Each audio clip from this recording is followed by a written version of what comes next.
18 से 25 किलोमीटर दूरी पर है। 2008 के मुंबई हमले के आतंकी was based on credible intelligence inputs and role of these facilities in perpetrating the terror activities.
नमस्कार।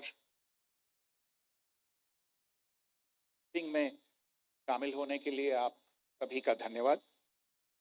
जैसा कि आप सभी जानते हैं, 22 अप्रैल 2025 को लश्कर तैयबा से संबंधित पाकिस्तानी और पाकिस्तान प्रशिक्षित आतंकवादियों ने भारत में जम्मू और कश्मीर के पहलगाम में भारतीय पर्यटकों पर बर्बरतापूर्ण हमला किया। 25 भारतीयों और एक नेपाली नागरिक को कायरतापूर्ण मौत के घाट उतार दिया गया। मुंबई के 26 नवंबर 2008 के हमलों के बाद यह भारत में हुई किसी आतंकवादी हमले में मारे गए आम नागरिकों की संख्या की दृष्टि से सबसे गंभीर घटना है। पहलगाम का हमला अत्यधिक बर्बरतापूर्ण था, जिसमें वहां मौजूद लोगों को करीब से और उनके परिवारों के सामने सिर पर गोली मारी गई। हत्या के इस तरीके से परिवार के सदस्यों को जानबूझकर आघात पहुंचाया गया। साथ ही उन्हें यह नसीहत भी दी गई कि वे वापस जाकर इस संदेश को पहुंचा दें। यह हमला स्पष्ट रूप से जम्मू और कश्मीर में बहाल हो रही सामान्य स्थिति को बाधित करने के उद्देश्य से किया गया था। चूंकि पर्यटन फिर से अर्थव्यवस्था का मुख्य आधार बन रहा था, इस हमले का मुख्य उद्देश्य इसे प्रतिकूल रूप से प्रभावित करना था। पिछले वर्ष आप सभी जानते हैं, 2.25 करोड़ से अधिक पर्यटक कश्मीर आए थे। इस हमले का मुख्य उद्देश्य इसलिए संभवतः यह था कि इस संघ राज्य क्षेत्र में विकास और प्रगति को नुकसान पहुंचाकर इसे पिछड़ा बनाए रखा जाए और पाकिस्तान से लगातार होने वाले सीमा पार आतंकवाद के लिए उपजाऊ जमीन बनाने में सहायता की जाए। हमले का यह तरीका जम्मू और कश्मीर और शेष राष्ट्र दोनों में सांप्रदायिक दंगे भड़काने के उद्देश्य से भी प्रेरित था। इसका श्रेय सरकार और भारत के सभी नागरिकों को दिया जाना चाहिए कि इन प्रयासों को विफल कर दिया गया। एक समूह ने खुद को रेजिस्टेंस फ्रंट TRF कहते हुए इस हमले की जिम्मेदारी ली है। यह समूह संयुक्त राष्ट्र द्वारा प्रतिबंधित पाकिस्तानी आतंकवादी समूह लश्कर तैयबा से जुड़ा हुआ है। यह उल्लेखनीय है कि भारत ने मई और नवंबर 2024 में संयुक्त राष्ट्र की 1267 कमेटी की सैंक्शंस मॉनिटरिंग टीम को अर्धवार्षिक रिपोर्ट प्रस्तुत की थी, जिसमें टीआरएफ के बारे में साफ इनपुट दिए गए थे। इससे पाकिस्तान स्थित आतंकवादी समूहों के लिए कवर के रूप में टीआरएफ की भूमिका सामने आई थी। इससे पहले भी दिसंबर 2023 में भारत ने इस टीम को लश्कर ए तैयबा और जैश ए मोहम्मद के बारे में सूचित किया था, जो टीआरएफ जैसे छोटे आतंकवादी समूहों के माध्यम से अपनी गतिविधियों को संचालित कर रहे हैं। इस संबंध में 25 अप्रैल को यूएन सिक्योरिटी काउंसिल प्रेस वक्तव्य में टीआरएफ के संदर्भ को हटाने के लिए पाकिस्तान के दबाव पर भी ध्यान दिया जाना चाहिए। पहलगाम आतंकवादी हमले की जांच से पाकिस्तान के साथ आतंकवादियों के संपर्क उजागर हुए हैं। रेजिस्टेंस फ्रंट द्वारा किए गए दावे और लश्कर ए तैयबा से ज्ञात सोशल मीडिया हैंडल द्वारा इसको रीपोस्ट किया जाना इसकी पुष्टि करता है। चश्मदीद गवाहों और विभिन्न जांच एजेंसियों को उपलब्ध अन्य सूचनाओं के आधार पर हमलावरों की पहचान भी हुई है। हमारी इंटेलिजेंस ने इस टीम के योजनाकारों और उनके समर्थकों की जानकारी जुटाई है। इस हमले की रूपरेखा भारत में सीमा पार आतंकवाद को अंजाम देने के पाकिस्तान के लंबे ट्रैक रिकॉर्ड से भी जुड़ी हुई है, जिसके लिखित और स्पष्ट दस्तावेज उपलब्ध हैं। पाकिस्तान दुनिया भर में आतंकवादियों के लिए एक शरण स्थल के रूप में पहचान बना चुका है। यहाँ अंतर्राष्ट्रीय स्तर पर प्रतिबंधित आतंकवादी सजा पाने से बचे रहते हैं। इसके अलावा पाकिस्तान ने इस मुद्दे पर विश्व और फाइनेंशियल एक्शन टास्क फोर्स जैसे अंतर्राष्ट्रीय मंचों को जानबूझकर गुमराह करने के लिए भी जाना जाता है। साजिद मीर का मामला, जिसमें इस आतंकवादी को पाकिस्तान ने मृत घोषित कर दिया था और फिर अंतर्राष्ट्रीय दबाव के परिणाम स्वरूप वो जीवित पाया गया, इसका सबसे स्पष्ट उदाहरण है। ये स्वाभाविक है कि पहलगाम में हुए इस हमले से जम्मू और कश्मीर के साथ साथ भारत के अन्य भागों में भी आक्रोश देखा गया। हमलों के बाद भारत सरकार ने स्वाभाविक रूप से पाकिस्तान के साथ संबंधों को लेकर कुछ कदम उठाए। आप सभी उन निर्णयों से अवगत हैं जिसकी घोषणा 23 अप्रैल को की गई थी। तथापि यह आवश्यक समझा गया कि 22 अप्रैल के हमले के अपराधियों और उनके योजनाकारों को न्याय के कटघरे में लाया जाए। हमलों के एक पखवाड़े के बाद भी पाकिस्तान द्वारा अपने क्षेत्र या अपने नियंत्रण वाले क्षेत्रों में आतंकवादियों की इंफ्रास्ट्रक्चर के विरुद्ध कार्रवाई करने के लिए कोई स्पष्ट कदम नहीं उठाया गया है। उल्टे वो इनकार करने और आरोप लगाने में ही लिप्त रहा है। पाकिस्तान आधारित आतंकवादी मॉड्यूल्स पर हमारी खुफिया निगरानी ने संकेत दिया है कि भारत के विरुद्ध आगे भी हमले हो सकते हैं। अतः इनको रोकना और इनसे निपटना दोनों को बेहद आवश्यक समझा गया। आज सुबह, जैसा कि आपको ज्ञात होगा, भारत ने इस तरह के सीमा पार हमलों का जवाब देने और उन्हें रोकने तथा उनका प्रतिरोध करने के अपने अधिकार का प्रयोग किया है। ये कार्यवाही नपीतुली, नॉन एस्केलेटरी, अनुपातिक और जिम्मेदारीपूर्ण है। यह आतंकवाद की इंफ्रास्ट्रक्चर को समाप्त करने और भारत में भेजे जाने वाले संभावित आतंकवादियों को अक्षम बनाने पर केंद्रित है। आपको यह भी स्मरण होगा कि 25 अप्रैल 2025 को संयुक्त राष्ट्र सुरक्षा परिषद ने पहलगाम आतंकवादी हमले पर एक प्रेस वक्तव्य जारी किया था, जिसमें आतंकवाद के इस निंदनीय कार्य के अपराधियों, आयोजकों, फाइनेंसरों और प्रायोजकों को जवाबदेह ठहराने और उन्हें न्याय के दायरे में लाने की आवश्यकता पर जोर दिया गया था। भारत की आज की इस कार्यवाही को इसी संदर्भ में देखा जाना चाहिए। Good morning. Thank you all for joining this briefing. As you are all aware, on April 22, 2025, Pakistani and Pakistan-trained terrorists belonging to the Lashkar-e-Taiba carried out a savage attack on Indian tourists at Pahalgam in Jammu and Kashmir in India. They murdered 26 people, including one national of Nepal, causing the largest number of civilian casualties in a terrorist attack in India since the 26 November 2008 attacks in Mumbai. The attack in Pahalgam was marked by extreme barbarity, with the victims mostly killed with headshots from close range and in front of their families. Family members were deliberately traumatized through the manner of the killing, accompanied by the exhortation that they should take back the message. The attack was clearly driven by the objective of undermining the normalcy returning to Jammu and Kashmir. In particular, it was designed to impact the mainstay of the economy, tourism, with a record 23 million tourists visiting the valley last year. The calculation, presumably, was that harming growth and development in the Union Territory would help keep it backward and create fertile ground for continued cross-border terrorism from Pakistan. The manner of the attack was also driven by an objective of provoking communal discord, both in Jammu and Kashmir and the rest of the nation.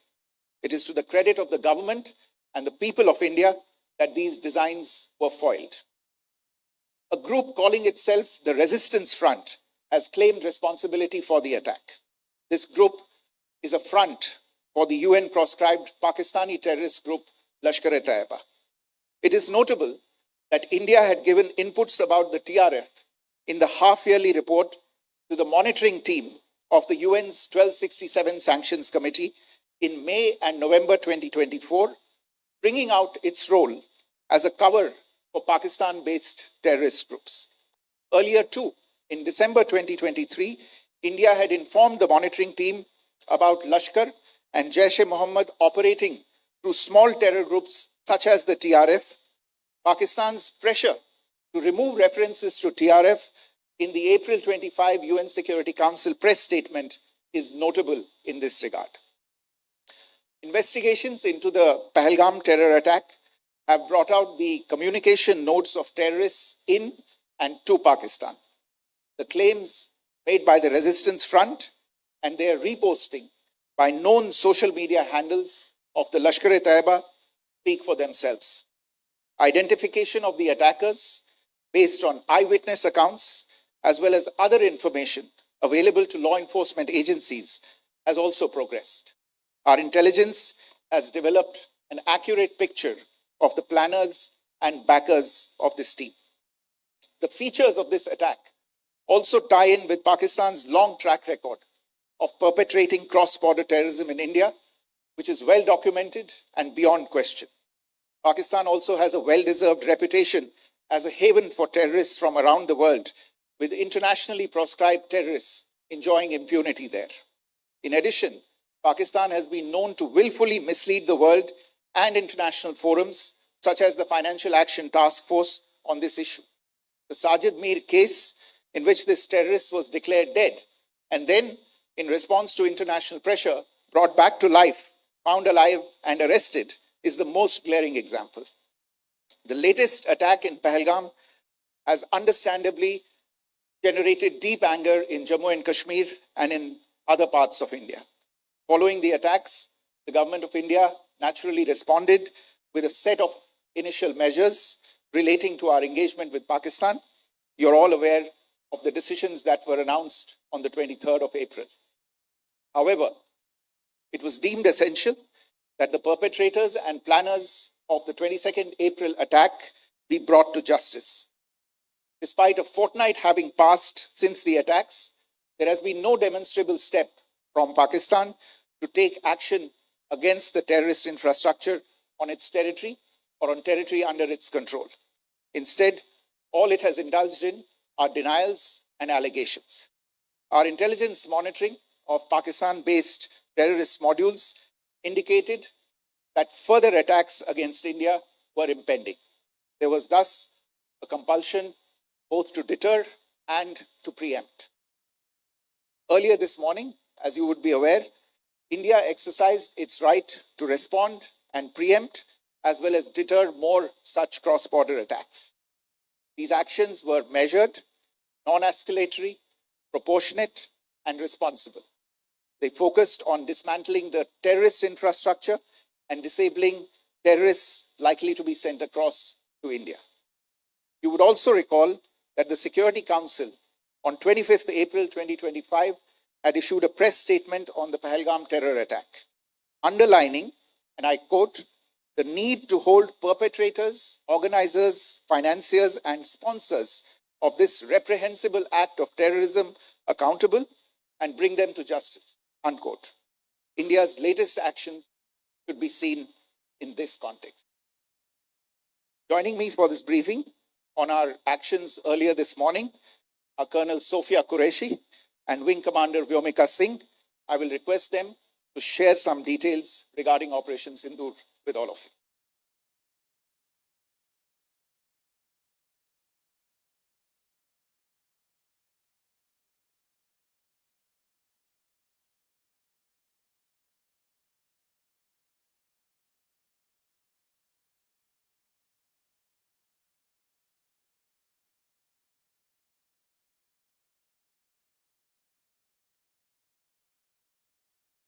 प्रभात देवियों और सज्जनों, मैं colonel Sophia Qureshi और मेरे साथ wing commander Vyomika Singh आज आपको 6 से 7 मई 2025 की रात 1:05 से 1:30 बजे के बीच भारतीय सशस्त्र बलों द्वारा अंजाम दिए गए ऑपरेशन सिंदूर के बारे में जानकारी देंगे।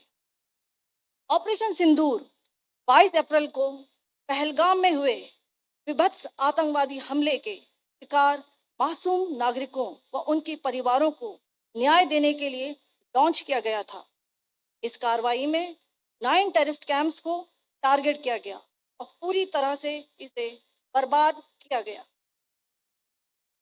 पाकिस्तान में पिछले 3 दशकों से टेरर इंफ्रास्ट्रक्चर का निर्माण हो रहा है। इसमें recruitment, indoctrination centres, training areas व लॉन्च पैड शामिल थे, जो पाकिस्तान और पाक अधिकृत जम्मू कश्मीर POJK दोनों में फैले हैं। Operation Sindoor was launched by Indian Armed Forces to deliver justice to the victims of Pahalgam terror attack and their families. 9 terrorist camps were targeted and successfully destroyed. Over the last 3 decades, Pakistan has systematically built terror infrastructure. It is a complex web of recruitment and indoctrination centers, training areas for initial and refresher courses, and launch pads for handlers. These camps are located both in Pakistan as well as Pakistan-occupied Jammu and Kashmir areas. Some of the well-known training camps are located, as you can see on the screen. They are distributed from Sawai Nala in the north, counting to approximately 21, ending at Bhagalpur to the south.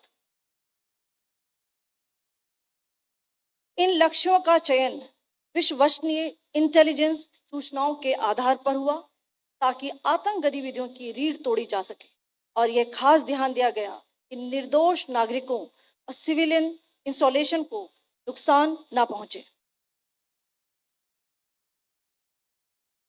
The selection of these targets for Operation Sindoor was based on credible intelligence inputs and role of these facilities in perpetrating the terror activities. The locations were so selected to avoid damage to civilian infrastructures and loss of any civilian lives. This was done with due diligence, and the camps selected for targeting and their engagement will now be shown to you one by one. POJK ये targets मैं आपको बताना चाहूंगी। सबसे पहले सवाई नाला camp Muzaffarabad, जो कि POJK के लाइन ऑफ कंट्रोल से 30 किलोमीटर दूर है। यह एक लश्कर तौयबा का ट्रेनिंग सेंटर था। 20 अक्टूबर 2024 सोनमर्ग, 24 अक्टूबर 24 गुलमर्ग, 22 अप्रैल 2025 पहलगाम, इन हमलों के आतंकियों ने यहीं से प्रशिक्षण लिया था। सैयदना बिलाल कैंप जफराबाद, यह एक जैश ए मोहम्मद का स्टेजिंग एरिया है। यह हथियार विस्फोटक और जंगल सर्वाइवल ट्रेनिंग का केंद्र भी था। गुलपुर कैंप कोटली, यह एलओसी से 30 किलोमीटर दूर था। लश्कर तोयबा का बेस था जो रजौरी पुंछ में सक्रिय था। 20 अप्रैल 2023 को पुंछ में और 9 जून 2024 को तीर्थ यात्रियों के बस हमले में यहीं से आतंकी को ट्रेन किया गया था।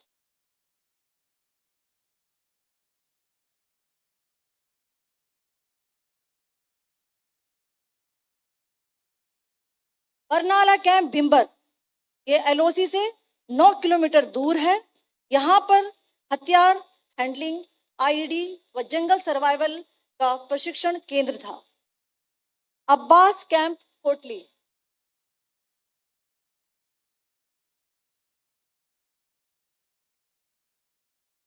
यह एलओसी से 13 किलोमीटर दूर है। लश्कर तोयबा का फिदाइन यहाँ तैयार होता था।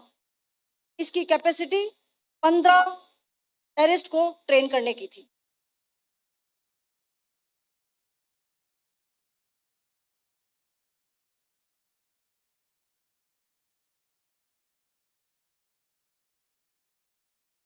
अब मैं पाकिस्तान के अंदर के टारगेट से अवगत कराना चाहूंगी। पहला, सर्जल कैंप सियालकोट, यह अंतर्राष्ट्रीय सीमा से 6 किलोमीटर की दूरी पर है, सांबा कटवा के सामने।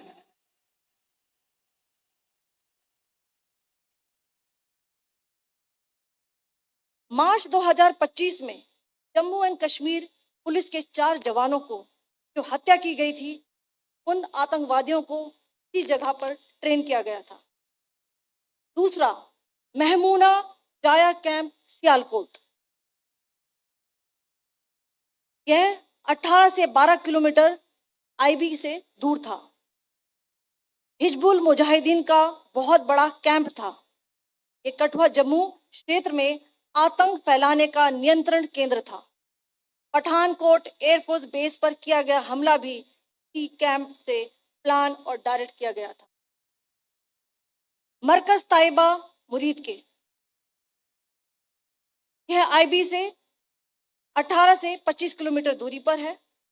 2008 के मुंबई हमले के आतंकी भी यहीं से प्रशिक्षित हुए थे। अजमल कसब और डेविड हेडली भी यहाँ ट्रेन हुए थे।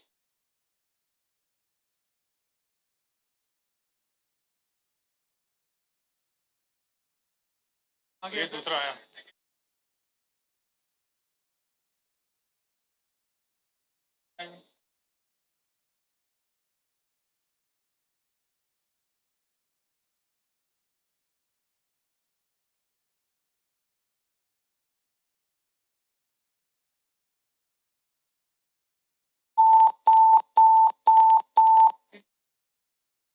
Enclosure same ही है। Just hit the target.